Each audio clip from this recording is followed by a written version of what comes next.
Chers amis, bonjour. Quelques mois avant Shabbat, un Shabbat spécial, Shabbat Bereshit, premier Shabbat véritablement de l'année, où on rentre vraiment dans l'année, mais on rentre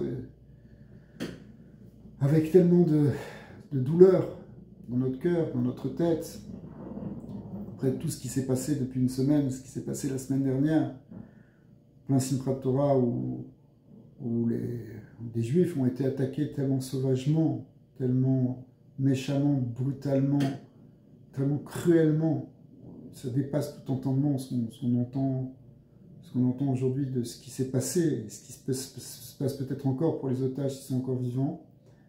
Donc on est déchiré, et on est aussi en colère, enragé. On veut qu'il y ait une transformation, un changement, une réparation, une vengeance par rapport à ce qui s'est passé. Et on est tous unis ici, tout le clan d'Israël est uni, qu'on soit en Eretz Israël, qu'on soit en Chutz La'aretz, en dehors d'Eretz Israël, tout le monde est fait un maintenant. Alors on va reparler justement de cette unité qui doit être fondamentale dans le peuple d'Israël, qui est arrivée maintenant par un temps de malheur, mais qui devrait être normalement aussi dans les temps de joie. On aurait dû être unis avant. C'était pas toutes ces dissensions et toutes ces scissions qu'il y avait au niveau du clan d'Israël qui sont allées très loin. Certains craignaient même un risque de guerre civile. On était dans un point peut-être critique de non-retour. Et bien finalement, l'unité s'est refaite, elle s'est refondée parce qu'on a été touché. On a été touché en fait au niveau profond, au niveau pas simplement qu'il y a eu quelque chose qui s'est passé qui était difficile, c'est que ça touche l'âme de chaque juif qui voit ce qu'on fait à son frère. C'est impossible de supporter une chose pareille.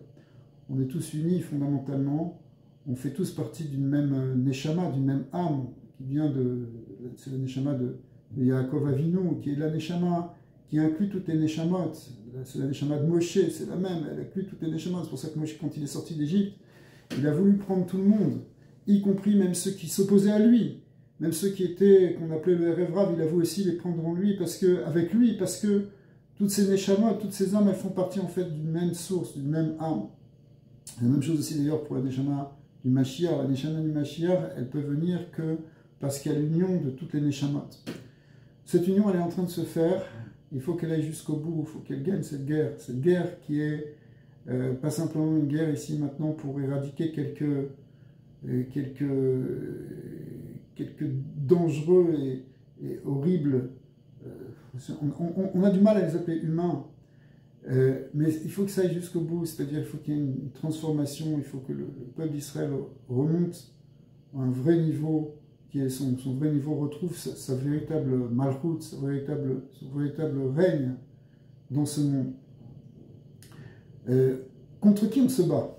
On se bat en fait, d'après ici la Kabbalah, on se bat pas simplement contre le Hamas. D'ailleurs le mot Hamas veut dire violence, comme on le voit dans Parashat Noach, que la terre était pleine de Hamas, qui veut dire la violence et le vol. Mais elle se bat en réalité contre ce qu'on appelle Amalek. Amalek, c'est un prototype, ça peut s'incarner dans plusieurs formes. Par exemple, les nazis, c'était aussi une forme de descendance d'Amalek. Ils avaient cette même volonté d'anéantir, de détruire, d'enlever le bien du monde, d'enlever la vie, d'enlever ceux qui portent la vie, ceux qui sont à l'image de Dieu, c'est-à-dire qui amènent la vie dans le monde. Nous, on amène la vie. Le peuple d'Israël est attaché à l'arbre de vie, eux sont attachés à l'arbre de la mort. D'ailleurs, ils le disent haut et fort, qu'ils préfèrent la mort que la vie, et donc ils pensent qu'ils vont gagner à cause de ça. Mais donc il y a une opposition qu'on trouve aujourd'hui aussi avec ce Amalek qui est chez le Hamas, qui est aussi dans le Hezbollah, qui était aussi dans Daesh, qu'on retrouve dans ceux qui ont fait les attentats aussi à Paris. On retrouve toujours cette même force, cette force destructive. Mais évidemment, elle s'attaque toujours en premier, on pourrait dire, au peuple juif, parce que le peuple juif, c'est lui qui est porteur justement de ce message de vie. Donc on se bat contre Amalek. Amalek, il est capable il vient aussi pour nous refroidir. C'est celui qui a cher Korra Baderer. Il vient pour briser notre élan, pour briser notre Simcha. Ils sont venus attaquer à Simchat Torah, c'est pas pour rien. Mais en même temps, de notre côté, on avait, nous, la force de la Torah. On avait la force de Simchat Torah pour lutter, pour réagir maintenant par rapport à ça. La force d'Amalek, c'est qu'ils veulent couper, en fait, l'idée de morale, l'idée de bien. Donc, avec eux, il n'y a plus du tout de morale. Donc, au contraire, la morale maintenant, c'est de les détruire, c'est de les détruire jusqu'au bout. On parlait d'unité, l'unité, elle est fondamentale dans le peuple d'Israël parce que c'est marqué dans le verset que Mi kamocha, qui est comme toi, Goy echad ba'aretz, Israël Goy echad ba'aretz, Israël, un peuple unique dans le monde. C'est quoi un peuple qui est unique sur terre? C'est qu'en fait, on est le peuple de l'unité. Le message qui a été donné à Avraham Avinu, qui a été transmis ensuite à Yitzhak, à Yaakov et au peuple juif, c'est de transmettre la véritable unité de Dieu, et donc l'unité finalement qui est fondamentale dans l'univers, parce que tout l'univers vient d'un même Dieu, qui dirige tout ce monde, qui est qui intrinsèquement fait exister tout ce monde. Et donc, on est porteur de ce message. Mais pour ça, hein, il faut que nous-mêmes, on montre qu'on n'est pas séparés. Si on est dans la force de séparation, si on a la force de division, en fait, on ne peut pas permettre à Dieu de résider sur terre. Pour que Dieu réside sur terre, il faut que nous-mêmes, on manifeste le principe d'unité en nous. En nous-mêmes, en fait, dans le peuple d'Israël, et par la suite, ça doit être même dans toute l'humanité. C'est-à-dire toute l'humanité, elle doit venir après les Shrem Echad, c'est-à-dire dans une même intention, pour être réunis. Et c'est à ce moment-là que Ve'aya, oui, Hachem Echad ou Shmo Echad, que Hachem peut devenir Echad. Donc, l'unité du peuple d'Israël est tellement fondamentale que si elle se brise, en fait, elle repousse la protection divine, puisque le Dieu un ne peut pas être parmi nous. Et s'il n'y a plus cette protection divine, alors c'est ce qui est marqué dans le Zohar, en fait, que Israël, parmi les nations, est comparé à un agneau, une brebis au milieu de 70 loups, les 70 loups représentent les nations, et si ce n'était le berger qui les protège, si ce n'est pas Akadosh Baruch Hu, c'est-à-dire qu'il y a le berger qui vient nous protéger, eh bien on va être dévoré. Une brebis au milieu de 70 loups, elle n'a aucune chance. Le problème, c'est si on ne laisse pas de place au berger, c'est-à-dire si le berger, on le repousse parce que nous-mêmes, on est en train de se diviser, on est en train de se battre entre nous, eh bien les 70 loups peuvent rentrer, ils peuvent maintenant venir nous attaquer. Et Chas v'Shalom, ça peut aller jusqu'à la destruction du peuple. Chas v'Shalom, parce qu'en fait, Hachem ne laissera pas faire ça. Mais quand même, ça peut aller très loin. Donc, l'idée qu'on soit unis, elle est fondamentale pour notre survie. Elle est fondamentale pour notre existence. Si on est brisé, si on est cassé, c'est une ouverture à ce qu'on appelle dans le Zohar la Sitra Achra, c'est-à-dire les forces du mal. Elles peuvent rentrer, c'est ce qui se passe, c'est ce qui s'est passé. Quand on est unis, c'est pas simplement que l'union fait la force, c'est un niveau profane, mais c'est fondamentalement, on peut amener en nous la protection divine et du coup transformer les choses. Le Beth Amikdash, le temple a été détruit parce qu'on n'était pas unis. On dit à cause de la haine gratuite, c'est-à-dire en fait des dissensions, des scissions, des marloquettes qui font que le peuple s'est divisé, s'est fracturé, et à ce moment-là, c'est les Romains qui sont venus et qui ont brisé Jérusalem et le temple. C'est le contraire, c'est exactement le contraire qu'on doit faire, c'est qu'on doit réunir, et on doit réunir justement par l'amour gratuit.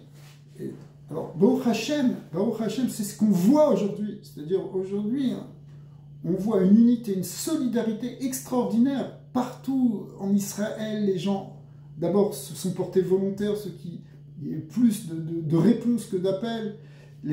Ceux qui ne peuvent pas aller à l'armée font quelque chose pour aider. Ceux qui ont de l'argent font de la tzedaka. Il y a des gens qui ont donné des camions entiers de nourriture. Il y a mon fils me parlait d'un Bet Rabad où déjà toute l'année ils ont l'habitude de faire des sandwichs pour des enfants qui ne peuvent pas avoir un petit repas de midi, donc ils leur fournissent. Mais là, le chalier s'est endetté à la banque d'1 million de shekels pour pouvoir faire 25 000 sandwichs par jour. Je ne sais pas si vous vous rendez compte, ça veut dire... Mais c'est qu'un exemple, il y en a des milliers. Il y a des Haredim qui fabriquent des tzitzit pour envoyer aux soldats. Chacun peut amener, chacun peut aider. En Chutz La'aretz aussi, tout le monde se mobilise pour essayer d'aider. Ceux qui ne peuvent pas aider physiquement, ils peuvent aider spirituellement en rajoutant des prières, en rajoutant des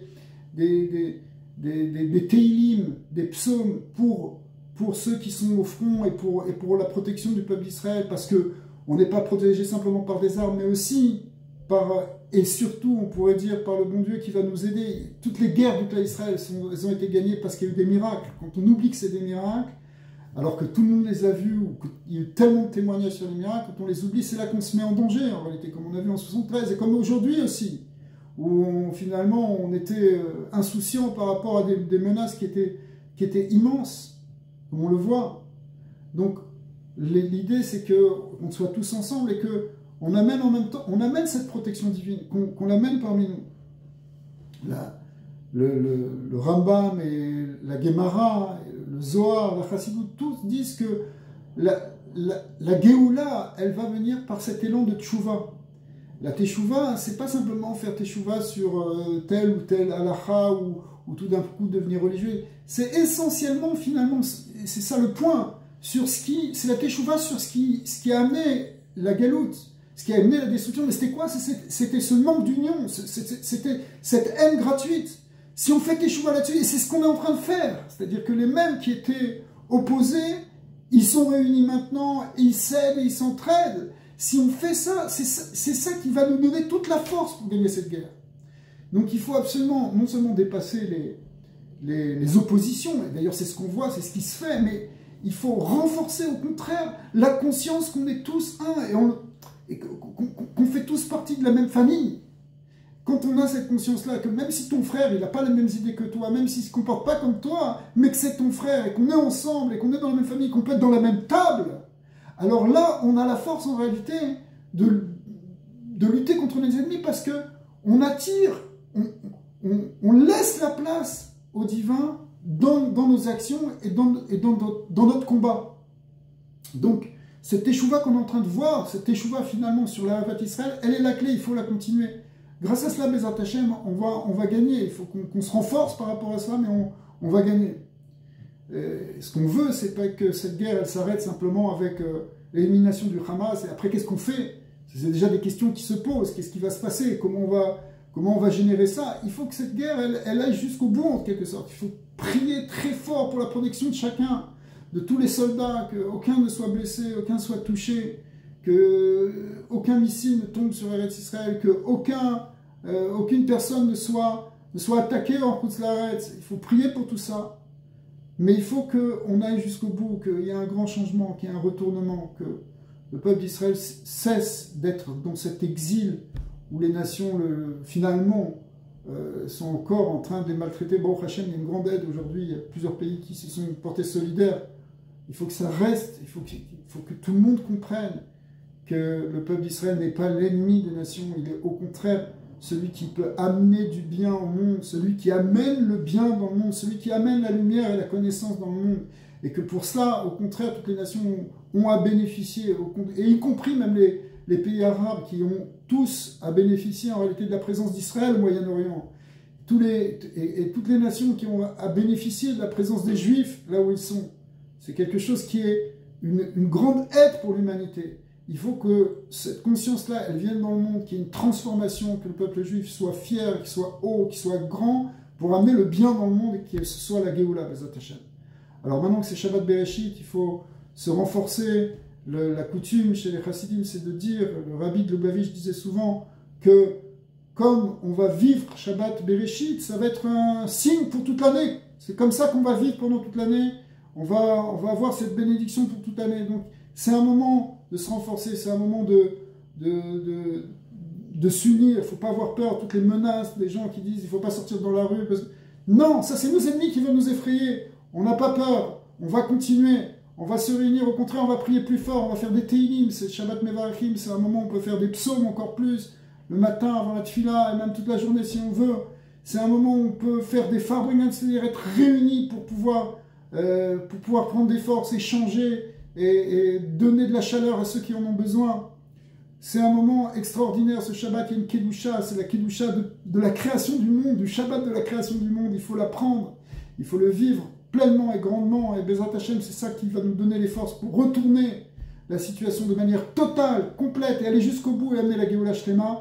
Amen, Kenny Ratzot, Shabbat Shalom les Koulam.